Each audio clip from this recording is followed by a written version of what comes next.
Welcome to another Sunday show with Neil de Beer, the president of the United Independent Movement, and me, Chris Steyn. Morning, Neil. Yeah, Chris, morning. Can't wait for our Sundays. Got a long email from a gentleman in Joburg that said that he has now decided we are the new carte blanche for him on a Sunday. And what an honor and what a privilege to be held at such a great esteem that people now look at us to summarize with the truth on a Sunday. But Chris, before we go, I would like to do two things. Number one, it is Father's Day today. And from the Sunday show, may I wish every granddad, every father, the greatest day in memory. And may the children spoil you to death because, our fathers are renowned to be the people that stand strong, that lead the house, and that must always be the solid rock with the mom. But today is Father's Day. Being a granddad myself, I am going to be demanding to be spoiled just for today. And I think that's important. So from us, happy Father's Day. And then Chris, a very important day, the Protea cricket team are the champions of the world. For the first time in 2 decades, we have not won an international cup. But yesterday, sweet victory over Australia in London, and to every single member of the Protea cricket team from us at the Sunday show. Yes, and well done. You're taking us into a good mood week. I think I laughed because I baffled viewers last week by wishing South Africans a happy Father's Day. Of course, my head was in another country, Austria of all places. Don't ask. Let's start. The National Dialogue and the Eminent Persons Group. A good chef told me one day, how do you stuff up a chicken? Roasting or putting a chicken together for lunch is the easiest thing on earth. You either boil it, you fry it, you grill it, but you can't actually stuff up a chicken. Chris, how do you stuff up a national dialogue?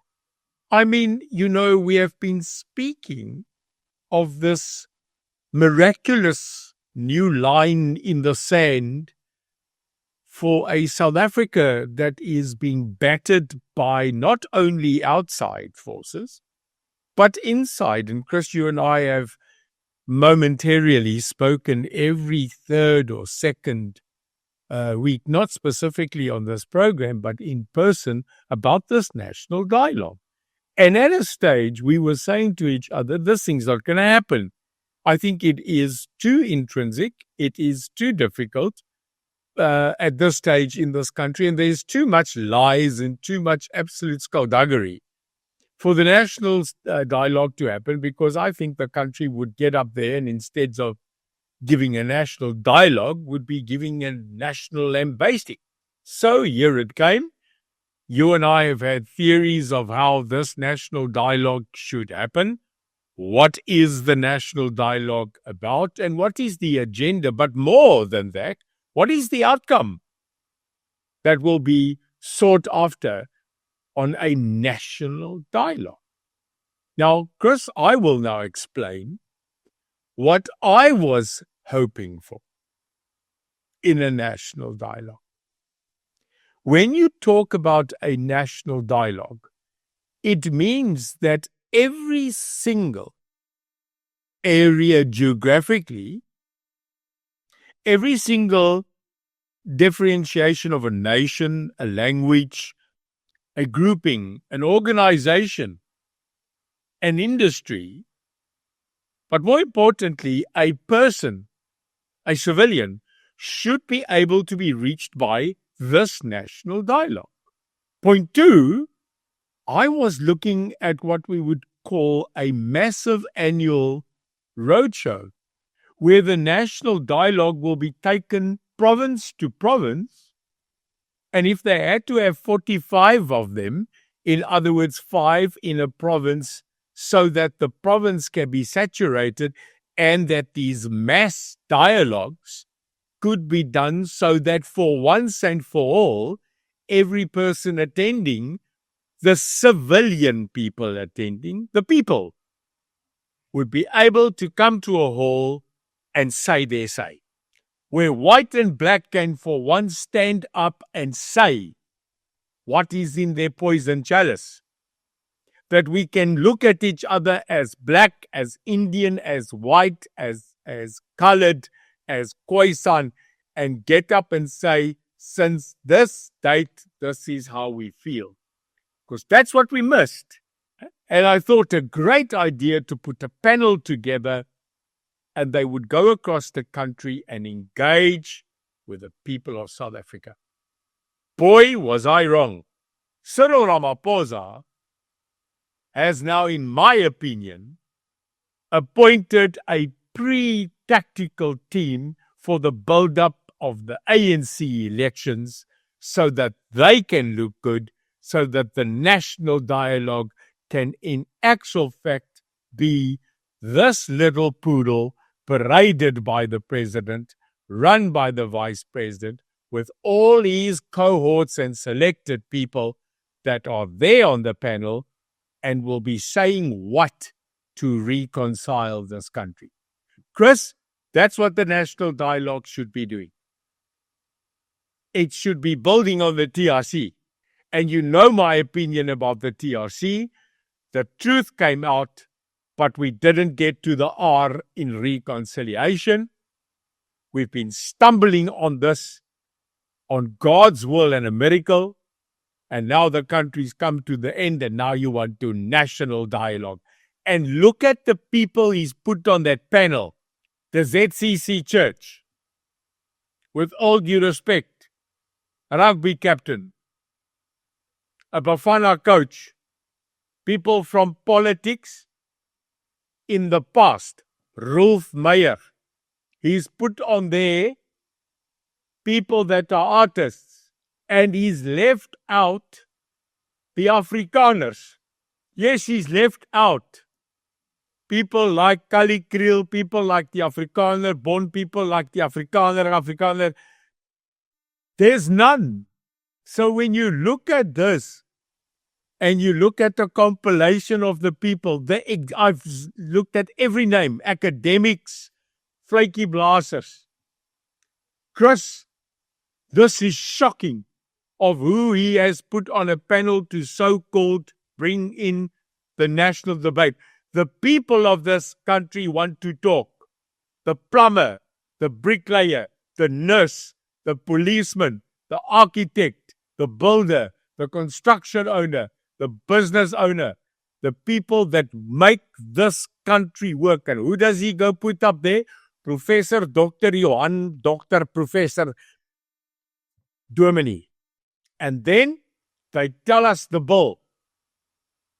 They tell us how much this is going to cost. 700 million rand. The minute I was told that this is going to cost us $750 million, a shudder came through me, and all I heard was Zondo, Zondo, Zondo, Zondo, Zondo, Zondo. 1.3 billion in absolute nuts. Here goes another 700 billion. 700 million. For what? 700 million rand to do what?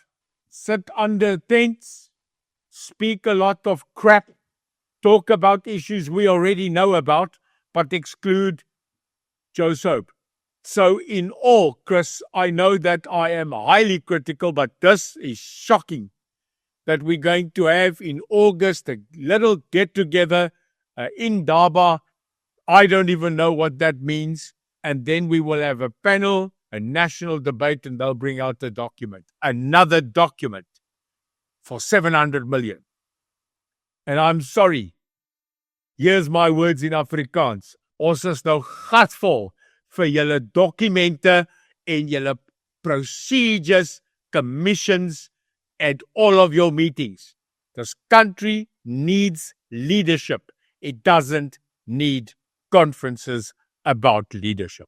And that's my opinion, Chris. Then, in another stunning political development in recent days, Neil, the defection of the Democratic Alliance's Leon Jacobs to the Patriotic Alliance. Yeah, thunderbolt. I think a thunderbolt in politics, not because of politics surprising us and that politics is not dirty and unscrupulous. It's not the defection of the kind of youth leader and one of the young, inspiring, up-and-coming DA members, Liam, that surprised me. It's how it was done and when it was done. Now, Chris, this must be shocking for the DA because he was a proponent of the DA. And here's the thing that puzzles me. Liam, who is obviously a rising leader, a person that has leadership quality, and I saw it from the day one, outspoken, not scared. I mean, you can just see his meetings in Parliament and his position in the Portfolio Committee of Sport, Arts and Culture. But Chris, here's the interesting thing. Not a week after, he goes for Gayton McKenzie. But he doesn't just go for Gayton. He actually insults him to the point where Gayton says to the Portfolio Committee chair that he must be protected because this young man, this child, is rude. And it comes from the questioning that Liam has ferociously climbed into SAFA with Danny Jordan, destroyed Boxing SA, and riddled questions to Netball SA. And I must tell you, I sat back every day and said, well done. Slaan hulle. Because what happens in those sporting federations is people think it's their own wallet. And I must quite be telling you forthrightly, I was impressed with this young man.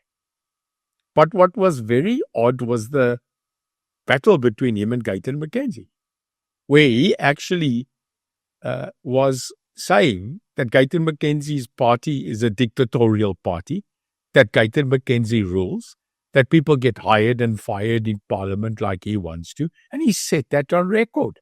And that is what spurred that public debate. And because I thought, oh, these two are never going to get on, which is not a bad thing because then he knows where the lines are and he doesn't fear him.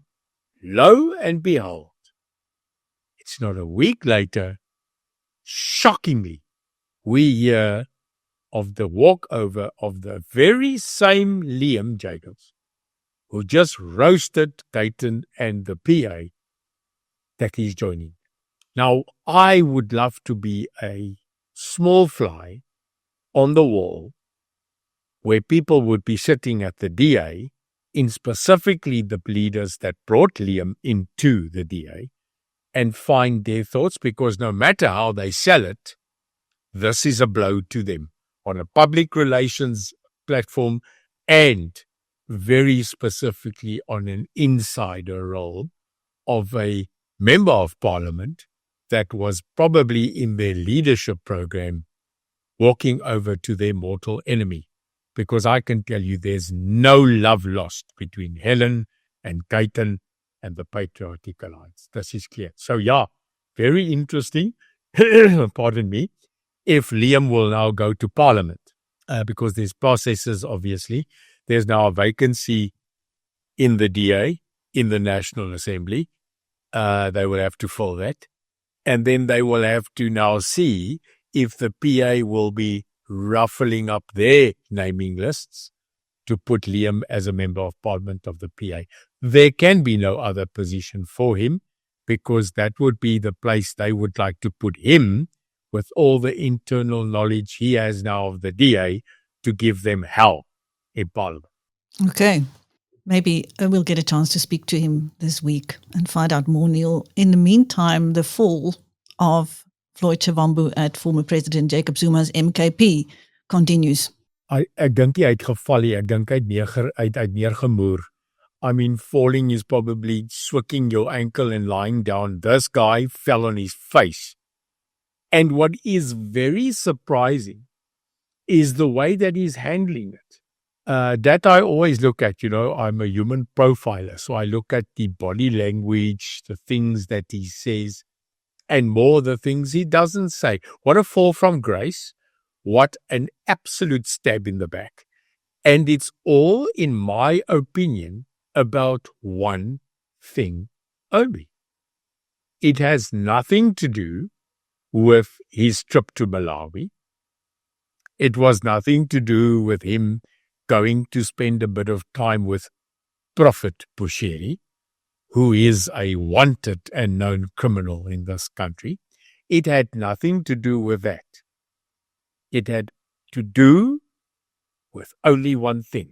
Floyd Shivambu got on the wrong side of the Zuma clan.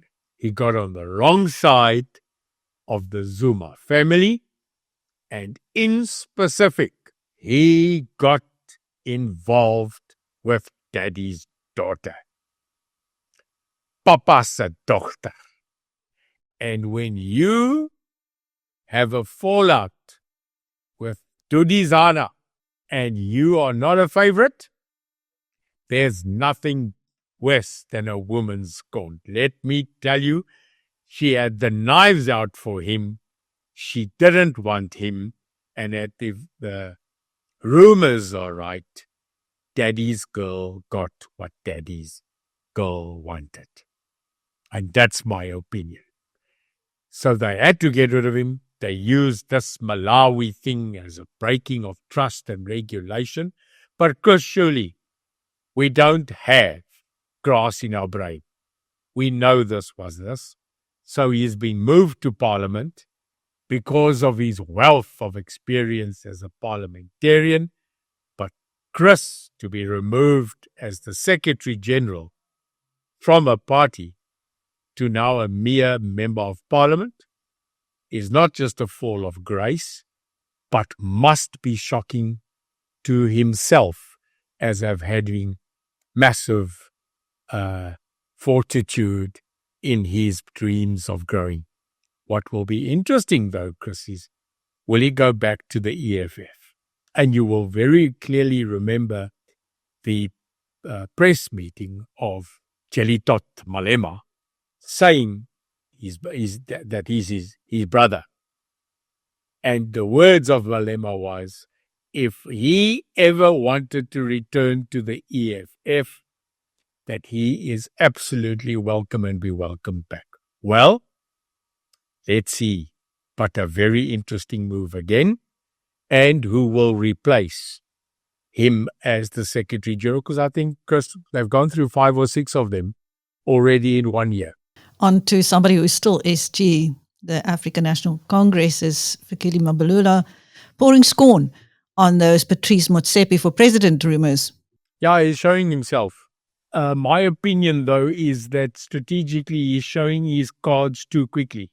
We have always said that people like Fikile, people like our Premier Lesotho, people like Paul Mashatile, people like Minister Mchunu, and the latest added to the list, Patrice Motsepi, are the people that are slowly but surely getting up within the ANC's leadership contestation, although it's very, very far away if you look at it in a calendar year prospect. It's end of 27. But I think, Chris, now that people like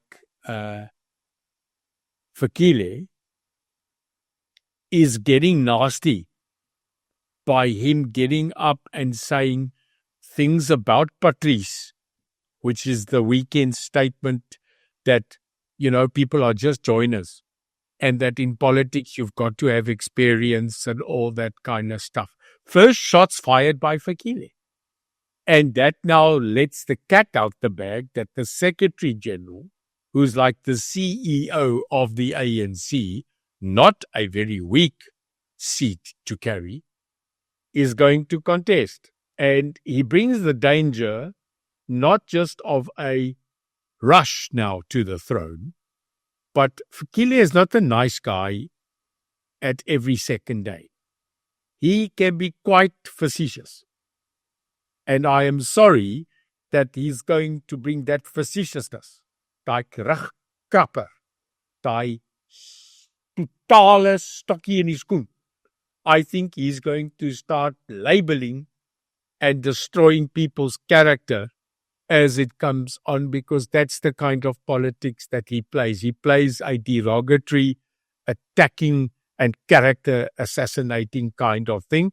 And it came out this weekend with his little bunny suit again. So, shots fired. Let us see what now comes back. What did you make of the Shamila Batohi defense for the NPA's failures? We just spoke about it last weekend.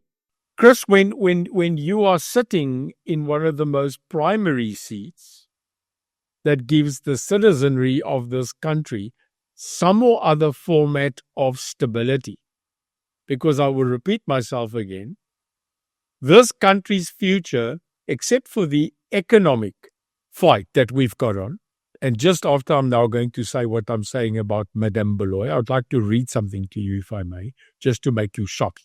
The economic war is turning into a nuclear war in the sense of the economy, but the direct opposition to having to look at our economy is to look at our safety, security, and justice. I mean, there we go again. And we've been asking, is she good enough? Has she failed? She's in her last period of tenure. Has the MPPA failed? Has prosecutions not been successful? Well, we've said, absolutely, it's been a failure. And every time there's been that speculation that our Justice Department, specifically the prosecutorial area, has been politically invaded, has been influenced, she has said clearly, crystal clear, no, we have not been politically influenced. She said that every month, and specifically, Chris, in the past 2 months, where they've asked her to go. Now, I'll use one subject, because I have a little bit, as you know, of experience, of understanding the old scorpions and the hawks and those people. I don't know what's next. What animal are they going to use? The quagga? Or I'm not too sure. You know? I don't think people will be intimidated if you knock on the door and you say, hi, I'm from the zebras. But you know, Chris, it's been watered down. It's been absolutely slaughtered. And now, one of the most formidable cases under the Zondo Commission, and one that we would like to bring to fruition, is a Smagashule's case that we've got on the high roll, that we've got finally on the court roll, that we can bash at one of the gold tickets to take him to jail. The chief witness has now been exonerated because the judge in Bloemfontein said that she was removed illegally from the United States of America under so-called alleged lies by our prosecution. And therefore, because she was illegally removed and extradited to the Republic, she cannot be cross-questioned and be a witness. If you are the national prosecuting authority, these are the things that you should be prepared for. These are the documents that should be in line, that should be focused. You should have a team of your top 8 prosecutors running the process from extradition to appearance to the court. They stuffed it up, but not once. Twice now het hulle op hulle moer gekry in Bloemfontein. Bloemfontein raak baie koud vir hulle. Because they were told, then they appealed. Now they are trying to appeal the appeal. Daar's soveel appeale wat hier aangaan. Ons is die mekaar in 'n vrugteslaai. We don't know where we are with the appeals running around now. And now they're appealing again. They're doing that because they lost this case because of incompetence. And boom, Chris, the Christmas cracker goes off on Granny's head, where Madame Batohi says on a morning show that she fears that a part of the National Prosecuting Authority system has been invaded by unscrupulous people. What? She makes that declaration in public. And a day later, Cupcake Cyril, who eventually got petrol for his chopper to go to Umtata to see what happened in a devastating tragedy there, which I don't even want to comment on, because the one guy gets asked of the government, how do you explain the degradation of all of these buildings and infrastructure in Tata? And he says, well, it's a work in progress. You know what should be a work in progress? Your letter to get fired. 30 jaar om 'n pad te bou. Jou moer man. Back to Baloyi. While Batohi. the president is walking around to see the so-called devastation of infrastructure failure in Mthatha, he turns around and gets asked about Baloyi's statement. And the Batohi. he says, no, I've got a meeting with her in the next 2 weeks. That's what he says. This is serious, Chris. But then she backtracks. This is not a matter to take lightly. This is a serious matter. If the MPA have been invaded by people that are unscrupulous and that are currently steering our legal and law system to get outcomes which they prefer, not that of justice, we better pitch our ears and we better take note. But she's backtracked a little, hasn't she? Yeah, you would. You see, you're plopping out, and when it's out in public and the president says, I'm going to see you, you would obviously tone it down. But what they said has been said, what has been told has been told. And you cannot run away from that now. I and you on this program, and I hope every other journalist, will now focus on the outcome of what she said, because that was not said in vain, in my opinion. Still on crime, Neil, the assassination of underworld kingpin André Naude. Yeah, just coming months after Mark Liffman. Chris, I've said this once. I'll say this again. South Africa is becoming Colombia. And if you go look at the history of Colombia, then you will absolutely be able to understand what I'm going to tell you now. And what a headline of our show it will be today. South Africa, the new global Colombia.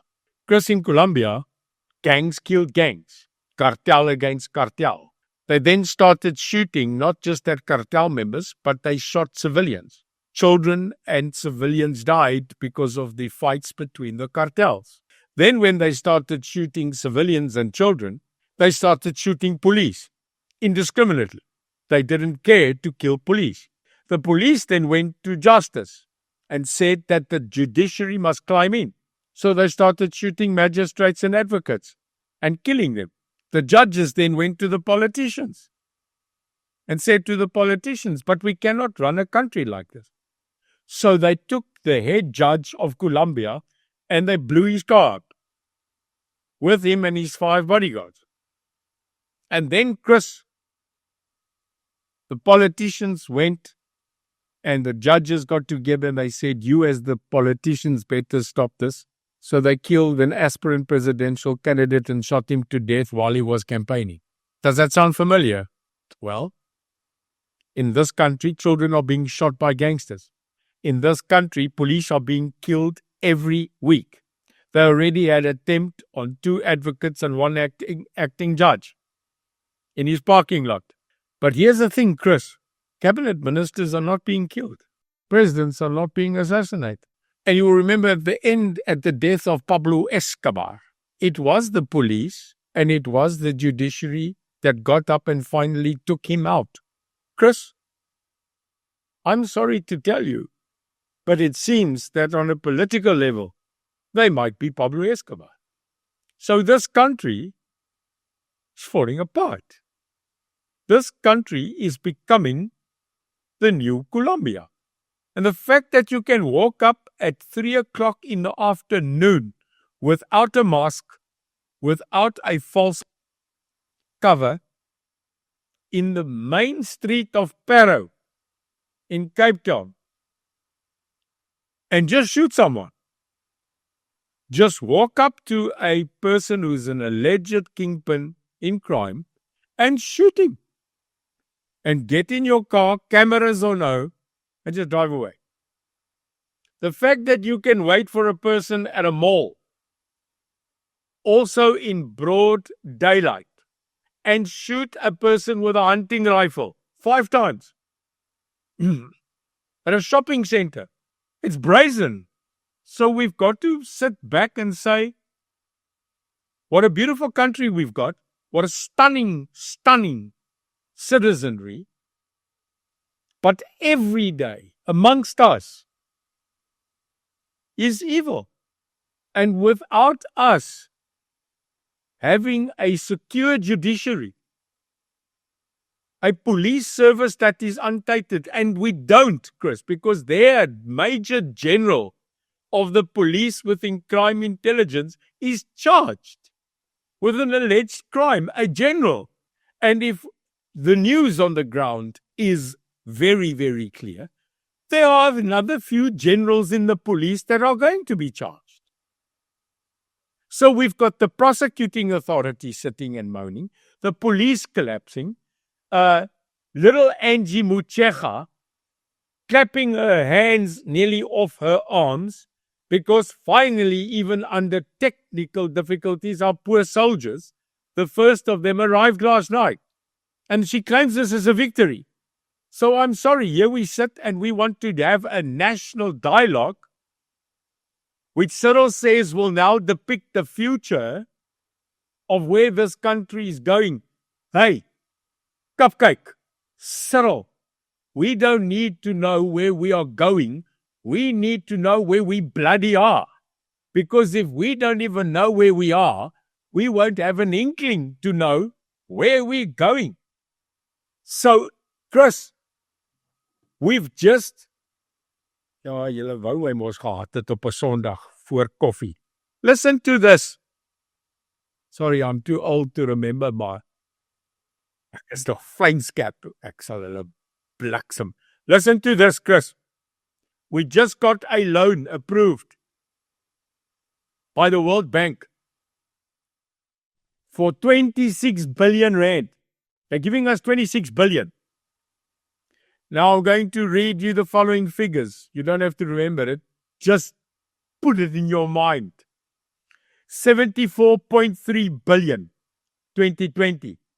13 billion, 2020. 8.3 billion, 2020. 7.65 billion, November 2020.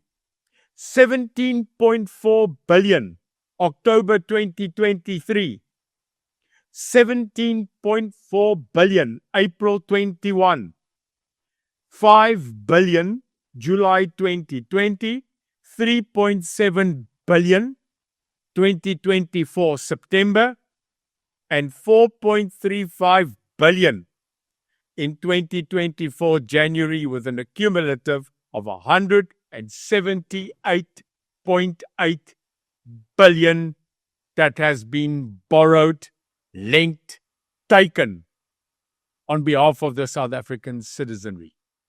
Shocking. Shocking. Where's the money going? So when you look at it, Chris, the world loves us to be in debt, but the citizens don't. If you look at 200 billion that we've got to pay back, that's not just our only debt. So justice in trouble, the economy under threat, the debt book of this country nearly going into the black, the world not wanting to approve our investment status, and now you want to go have a national bloody dialogue to sit around the fire with marshmallows and kumbaya, that's going to cost us a further 700 million. I think, Chris, it's time to sit back and have a national dialogue if the leadership of this country should still continue to be the leadership, or if we should call a national, urgent, not dialogue, but referendum, and ask for the removal of the current government and have a snap new election. Because I think this country, if it had an opportunity to say that we would like to have an urgent emergency intervention of a new election, I'll tell you that 90% of this country would say yes. And that's my opinion. Neil, let's go abroad briefly. International Relations Minister Ronald Lamola condemning Israel's attack on Iran. Yeah, I must be honest. I don't think he can condemn anything. I think the only thing he can condemn at this current moment is the one brain cell that's quite inactive. This man is a person that we had high hopes for. There was at a stage a rumor that this man would be looking at being a candidate, which Cyril Ramaphosa would school, nurture, and support. This is a man that used to be, if I'm correct, Chris, I stand under correction, he used to be the Minister of Justice.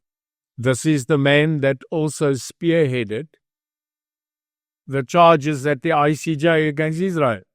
This is the man who currently sits at international affairs, if I'm correct, and who's depicting what's going on in the world and no one wants to see him. This is the man that goes all the way to the White House, sits at the corner of a couch, and isn't even recognized. What's happening in the world, Chris, is there is a clear de facto war. The world's at war. Israel launches a huge strike of more than 1,000 pieces of munition dropped into Iran, and in specifically targeting the nuclear facilities of Iran. And the reason based for that is that they are refusing to have Iran get to weapons grade functionality. Because Iran has said, and you will agree through Ayatollah Khomeini, through everybody, that they would like to wipe Israel off the map of the earth. Immediately Iran responds, and as you saw this week, they retaliated. This is building up to a centralized Middle East conclave, which will have ramifications to the north, south, west, and east. And the battle lines are drawn. Calm has gone out of the window. And Benjamin Netanyahu, I think, has now gone and said, we will wipe Iran off the face of the earth. So we mustn't take that lightly.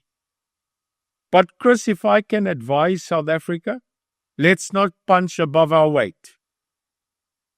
Let's not again get involved in matters that we as a country can write out checks, but we can't give the credit that follows those checks.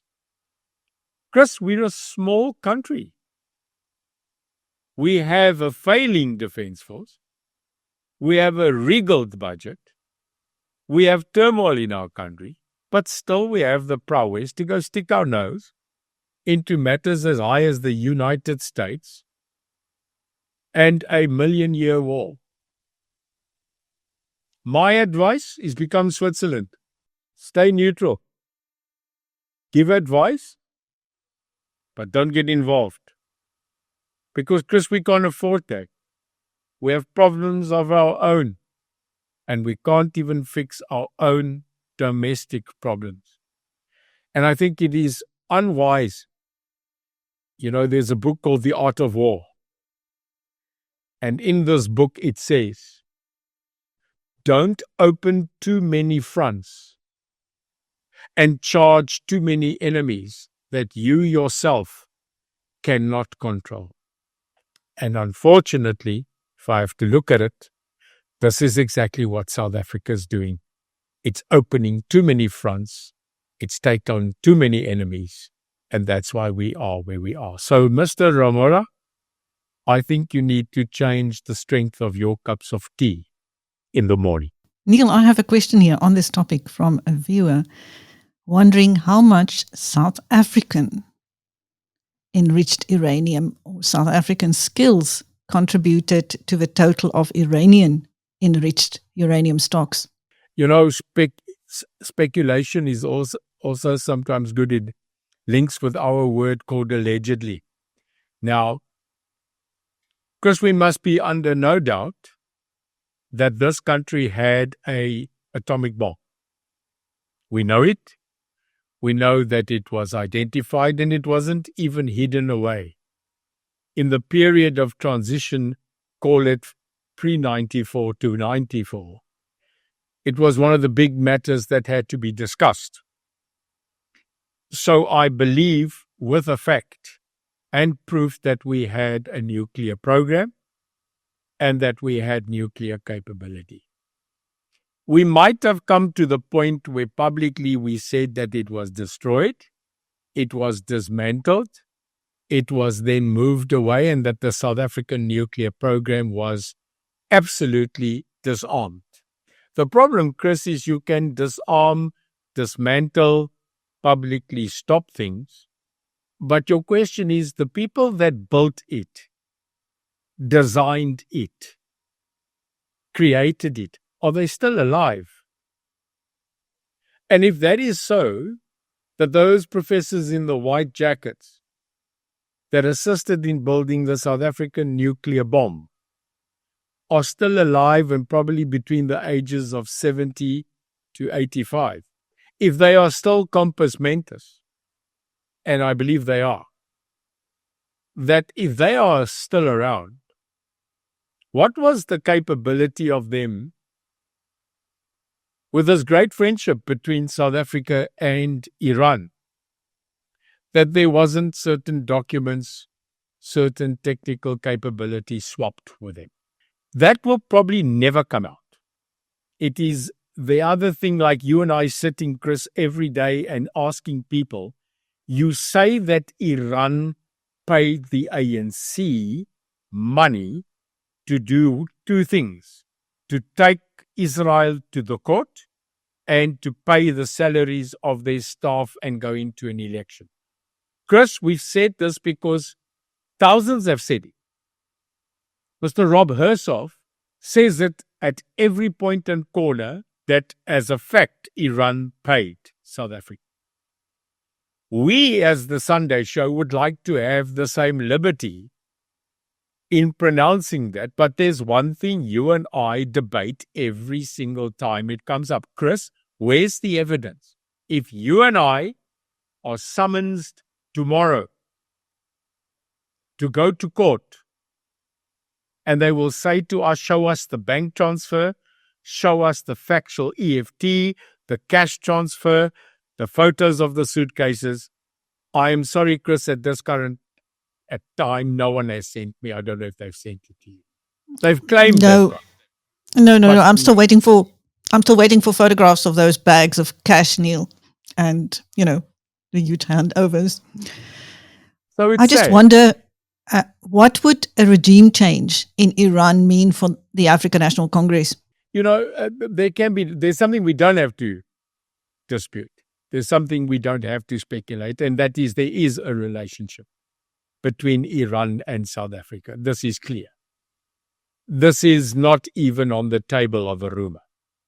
This is one of the reasons why Donald Trump and his current regime is putting pressure on South Africa.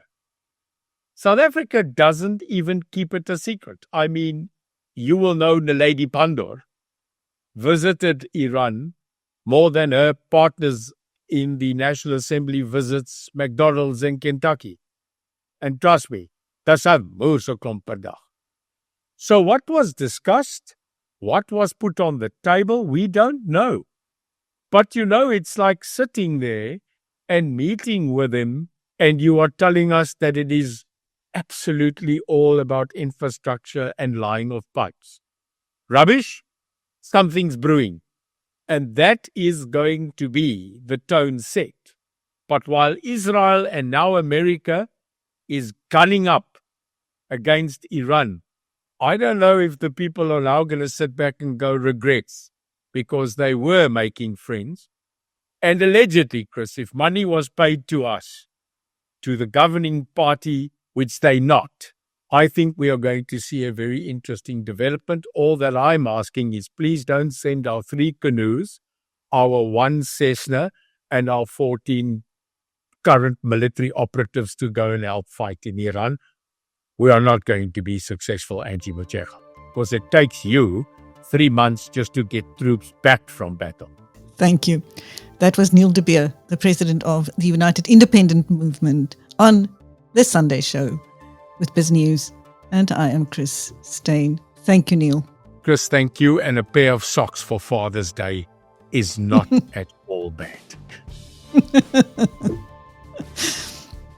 Bye, Neil. Bye, Chris.